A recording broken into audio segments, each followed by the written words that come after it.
What's up, guys? Welcome to the lab. I'm definitely Benny, and I'm so excited to have you guys here for the start of this brand new series that I'm starting here on YouTube. Before we get into what this series is, I want to be very clear from the beginning of what this series isn't going to be. That way, if you guys are looking for something very specific, you can get out at the very beginning. It's not going to be a simple cut and paste tutorial on how to make a certain program in a language, right? That's not what this is going to be. I want this to be a tutorial of how to do software engineering from start to finish, both for experienced and for new software engineers coming into the field. I want everyone to get a sense of how software is created when we do it, right? So I don't want this to just be something where you follow along as I type on my keyboard, but I want this to be a place where we're exploring diagrams, we're exploring research, we're looking at all aspects and all facets of software engineering to create a quality piece of code that we can then release out into the wild and let others enjoy. So let's get into what this project actually is. If you've ever watched me on Twitch, you'll know that I have tried to make a simulator of a game where AI play it several times. I have done this quite often, and every time I do it, I always run into an issue. If you know what I'm talking about, great. If you don't, I am talking about a simulator of the card game Dominion. Now, Dominion is a deck and engine building game where players play the same set of cards at the beginning to buy more cards from a common pile and eventually build up an engine that can help them score victory points consistently at the end of the game. And I've always had this dream of building a simulator that can play this game with 4 different artificial intelligence agents playing for me. And I want to use some type of machine learning for them to learn as they play millions and millions of games to show me the best combinations, the best cards, the worst cards, maybe alternate strategies that I had never thought of, because ultimately I love playing games in different ways. And I love just looking at games, whether they're video games, card games, board games, and looking at them in ways and being like, I wonder about this. Or what about this certain thing? Or man, if you could play all the cards, how would this look? Or what if we changed this one variable? It's really hard to do when it's just me playing, or it's me and my wife, or me and wife and a couple friends. I can play one game.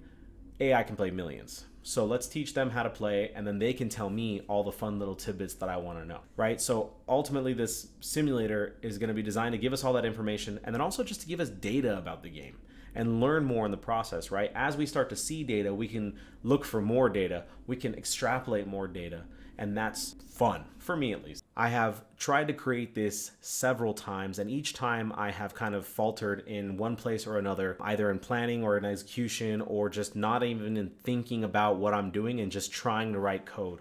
And that's why I want to take this approach to developing this software and showing all the aspects from beginning to end, because it'll also force me to have to go through those steps and think about the whole thing before I actually jump into the code. So now that we've gotten out of the way what this series is, what it isn't, what the project is that we're working on, let's talk about what we're actually going to do in this video, which is number 1, acceptance criteria. Acceptance criteria is something that usually a product owner or a product manager would come up with and then share with the engineer and make in conjunction with engineers to say, this is what is considered done and complete for this work item or project or whatever you want to call it, right? So it's a very clear way for us to say, what is going to be the end result of this simulator? What is going to be considered done for this simulator? So I've already thought of 4 for this project, and there might be more along the way as we start to come up with new ideas and new features and new functionality. But at the offset, we will have 4 acceptance criteria.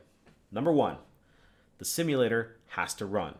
And while it may seem obvious and it may seem very dumb to specify that, it's amazing how many times I will look at work items and say, okay, you've laid out all this other acceptance criteria, which is great and this is awesome, but does this one basic thing still need to happen?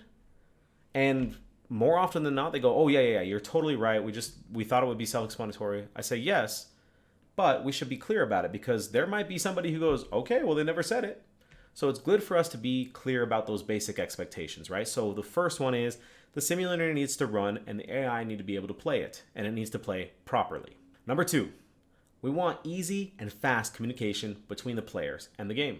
It is especially important that the communication aspect in this game is easy to understand and easy to manage. A lot of the other times that I have attempted to create this simulator, more often than not, the communication between players is one of the hardest aspects to nail down properly. And whether it's because I jumped in way too quick and never thought it through, or I had flawed ideas from the very beginning, we always had an issue where the communication just ended up being extremely complex and almost impossible to manage, right? So one of the ways that I want to say this project is done is that we come up with and design a system that is easy to use to allow fast communication between the players. Number 3, we need to be able to handle non-contiguous gameplay elements. In a game of Dominion, it is not uncommon to have several turns where all you're focused on is yourself, right?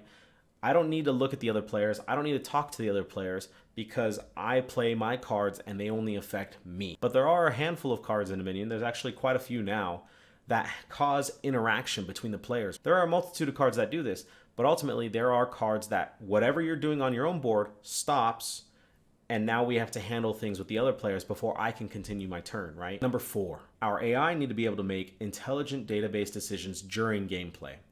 What I mean by that is it's not very straightforward which card is better or worse at a given moment. So we need to be able to design and implement a strategy that allows us to rate or weigh cards so that our artificial intelligence programs can take that data and then make intelligent decisions based off of it. Now, obviously, we want to have a bit of randomness here as well because AIs need a little bit of randomness to continue to grow properly, right? We do know this, but we want it to be intelligent as well. We want it to be able to look at 2 cards at the end of this whole project and tell me which card was better or worse over the long run, over 5 or 10, even 10 million games of Dominion. So now that we have our 4 main acceptance criteria for this project, in the next video, we're going to start talking about designing software architecture that can tackle these elements. Hope to see you guys there.